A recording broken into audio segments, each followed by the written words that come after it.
China, known as the world's manufacturing giant, the country is at the heart of the global supply chain in countless sectors. But recent developments have reached such a point that the piling up of goods in Chinese ports, some factories at a standstill, and a frightening wave of unemployment have become a major topic of discussion. The striking thing is that these developments are alleged to be the result of the tariffs and trade tensions that began under Donald Trump, and whose effects are still being felt. This was a step to stop China's march to global dominance, some say, while others say the tariffs have already collapsed and the result is chaos. More than half of Chinese goods are exported to the US by Chinese companies. So while hundreds of millions of Chinese face the threat of unemployment, Chinese companies are left with a backlog of products. This is really a critical time for China and for Xi Jinping. The wheels are grinding. Even if the US stock market is experiencing a temporary jolt, it may be very small compared to the cumulative distress that China will experience. The question of how important China's production is without US customers is also on the agenda. But is the situation really that dire? Are America's protectionist moves driving the Chinese economy into a corner, or are both sides heading for a major collapse? How have the massive tariffs imposed on China affected product and production stocks in Chinese factories? And how has China's growing problem of unemployment skyrocketed? Before we begin, don't forget to subscribe and like our channel. Let's dive into the deepest depths of this extraordinary crisis. But did the moves really have the effect of locking up China's factories? The Chinese government has tended to characterize the events as exaggerated propaganda. Yet, some images shared on social media show that workers, especially from rural areas, are unable to find work in big cities, and that factories are downsizing due to lack of orders, and some are even closing down completely. This wave of unemployment could be the biggest in several years. Some Chinese sources warn, if this is true, both the Chinese economy and world markets are on the verge of a major transformation. It's not just the US whose imports from China are declining. Many countries from Europe to the rest of Asia are rethinking their supply chains in the face of economic shocks and various tariff barriers. Why have Trump's tariffs been so decisive? First of all, the volume of trade between the US and China is one of the lifeblood of the global economy. Huge amounts of goods, from electronics to textiles, from white goods to industrial machinery, normally flow from China to the US. However, the tariffs initiated during the Trump era and revised and continued in the following period seem to have interrupted this flow. Some American media sources report that the tariffs have inflated costs and that American importers are looking to other countries or local production instead of expensive China.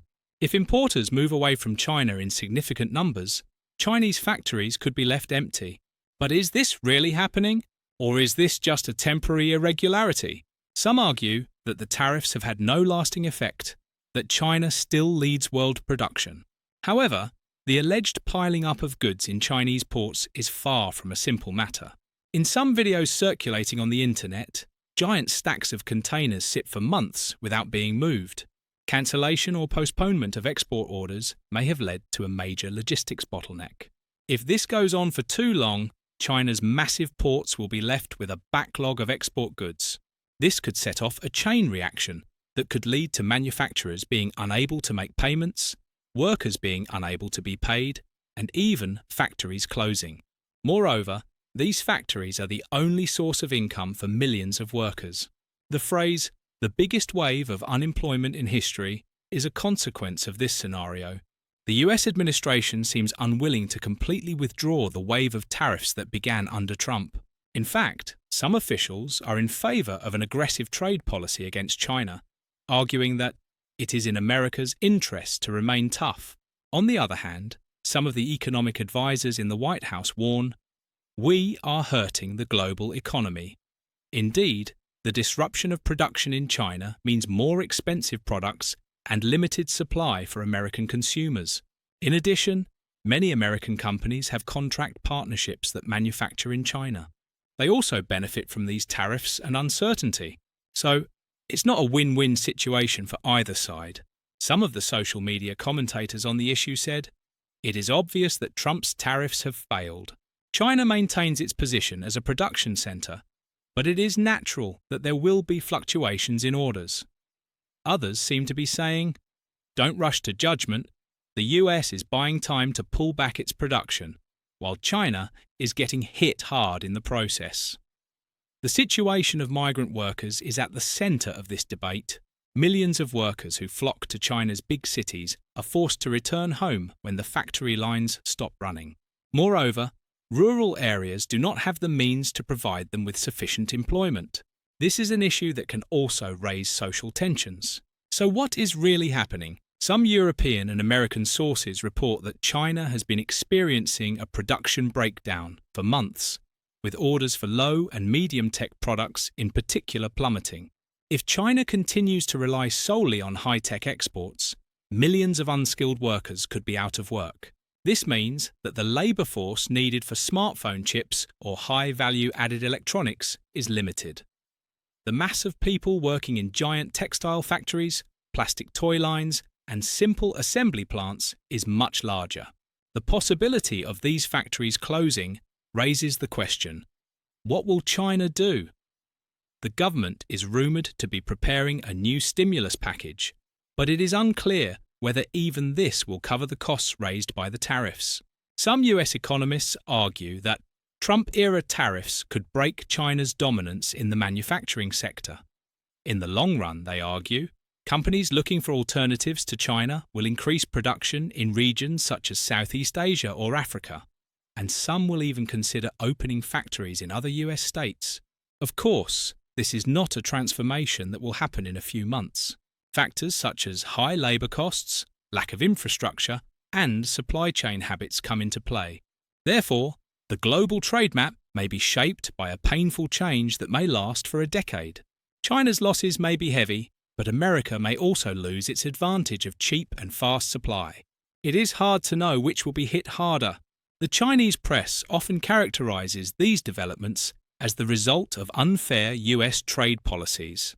In other words, the official domestic rhetoric is Trump's tariffs are unfair and we are making reforms to adapt to the situation. But it is unclear how quickly the reforms will be implemented. Some social media videos show thousands of unemployed people queuing at train stations to return home. These images could put serious pressure on the Chinese government. If unemployment reaches uncontrollable levels, domestic unrest could increase. This is an undesirable picture for the government. Therefore, state incentives, alternative production models, or the search for different markets will be on the agenda to prevent this unemployment from lasting too long. Perhaps Beijing will try to compensate for America's loss by increasing exports to Africa and the Middle East. But this is not a process that can be implemented immediately. Trump did not make an unspeakable domestic political move. China's quest for global dominance had reached truly frightening proportions, some analysts say. In other words, the US had not only lost production to cheap imports, but had also become dependent on China for strategic technology and data security. The tariffs were a step towards reversing this dependence. However, it is questionable how planned this step was. Because the expected outcome was perhaps not the sudden collapse of Chinese production, but the current picture is that production lines have stopped and piles of goods are piling up at ports. This shows that global trade is in turmoil without a plan B. This conflict, sometimes referred to as the trade war, can no longer be explained by economic parameters alone. There are also geopolitical and social aspects. Rising unemployment in China, the rising cost of some consumer products in the US, the deepening of the global economic slowdown. All these are melting in the same pot. Moreover, while the world economy has not yet fully recovered from the pandemic, such a major trade tension raises the question, could it open the door to a new global recession? Although official statements generally try to soften this scenario, experts do not hesitate to warn. Slowing global demand, supply chain disconnects, and ever-expanding tariffs are three major factors that have a negative impact on world trade. But could China resort to a completely different strategy? For example, could it say, since the US is blocking us with tariffs, we can cut back on key raw materials or rare elements? Similar issues have come up before. China has a huge share of critical minerals used in aviation electronics and high-tech sensors. If Beijing says, "You are blocking my production, I will consider cutting the resources you need for production," this could take the trade war to a whole new level. Then it would be inevitable for the US to respond with different measures. In other words, things could come to a breaking point. It is not clear whether such a scenario would solve the unemployment problem in China, because the real problem is the declining orders and the fact that the domestic market is not sufficient to feed such a large production capacity. The American and British media are particularly focused on the drama of migrant workers. There are interviews about factories closing, textile workshops emptying out, workers on assembly lines returning home. Some are wondering aloud, is China's economic miracle fading? But let's not forget that China is still a huge economy and production powerhouse. The technology and consumer goods it has been supplying to the world for years are not going to disappear in a day. Moreover, the state's intervention mechanisms are much more comprehensive than in many Western countries. In other words, state policies can provide partial solutions in the short term, but how sustainable these policies are is another matter. While all this is happening, experts close to the Trump camp are using these developments as the basis for their arguments, saying, "Look, China has shown its true colours and had to stop production." The China must be stopped narrative is still popular in the US. Of course, the approach of the administrations that came to the White House after Trump is also key. Officials who initially said, "We will review the tariffs," later started to say, "It is necessary to continue in some sectors." This is because there is a growing demand in the American public opinion that we need to get our domestic production back on its feet. From electronic chips to pharmaceutical raw materials, reducing foreign dependence is seen as a matter of national security. Therefore, there are those who say Trump's tariffs have collapsed, and those who say no, they are becoming permanent. In fact, both may be partly right. The immediate consequences of the tariffs may not be obvious, but in the long run, they have the potential to completely transform trade relations. What is collapsing? Perhaps the old globalization order is collapsing. In its place, a more regional, more protectionist model is rising. What China's role will be in this model is the big question. If the Chinese economy is severely shaken, the global balance of supply and demand could be upset. This would affect not only America, but everyone from Europe to Asia. Likewise, while the US would like to increase its domestic production, it does not have the infrastructure to fill the gap in the short term. As a result, prices could rise, consumer spending could be curtailed, and global growth could slow. Some warnings from the World Bank are in this direction. The combination of war, pandemic, and trade tensions is plunging the world economy into great uncertainty. The institution's experts say the biggest wave of unemployment in China is part of this uncertainty. So what's next?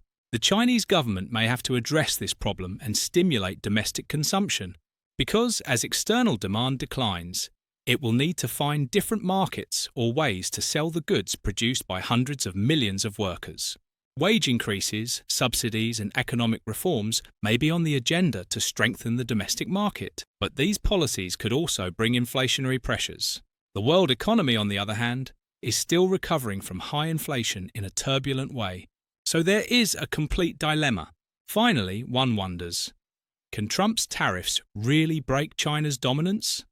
Some people think, yes, this time the US has shown its teeth and China is in a difficult position. Others say, China has repeatedly emerged stronger from such challenges and will do so again. History shows that China has a flexible production model and huge human resources. Closed factories can be reopened, workers can move to different sectors after a while. Moreover, China is not just a country that produces cheap goods, it is also making great strides in high technology. It is known to aim for world leadership in areas such as artificial intelligence, 5G, and electric vehicles. In other words, while experiencing a contraction in one sector, it can advance in another. In short, it is a big claim to say that production has stopped. It is all over. But it is also possible to say that the wind of production is no longer blowing as before. At this point, it would be in everyone's interest for the US and Chinese officials to sit down again and work out a comprehensive trade agreement. But factors such as geopolitical tensions, the Taiwan issue, and regional influence disputes stand in the way. The big question is, how much longer can the global economy take this bickering? Photographs of containers piling up in Chinese ports, consumers in the US, seeing their purchasing power diminished by higher price tags, tens of thousands of workers out of work. None of this sends positive signals. Nevertheless, if the parties harden their positions, the world could slide into a deeper economic recession. Who knows? Maybe in a few years we will look back and say, Trump's tariffs triggered a new era. Time will tell whether China's journey to global dominance has slowed down or whether it has evolved in a different direction. Perhaps the US will make a new industrial move by partially reclaiming its production, or US-China relations will soften with a completely different compromise. For now, the possibilities are too many, but the picture is spreading like a shadow that is shaking China's low and medium-sized factories, disrupting billions of dollars of exports and threatening millions of workers. What do you think about all this? Have Trump's tariffs really collapsed, or will they have a longer-term impact, forcing a transformation of Chinese manufacturing? Is China about to face its biggest wave of unemployment, or will it be able to weather this storm? Don't forget to share your views in the comments. Subscribe to the channel, hit the like button, and turn on notifications to stay up to date with the most critical developments on the world stage. Thank you for tuning in. From trade wars to labour crises, from technological competition to geopolitical moves, new surprises are emerging every moment. Until next time, goodbye.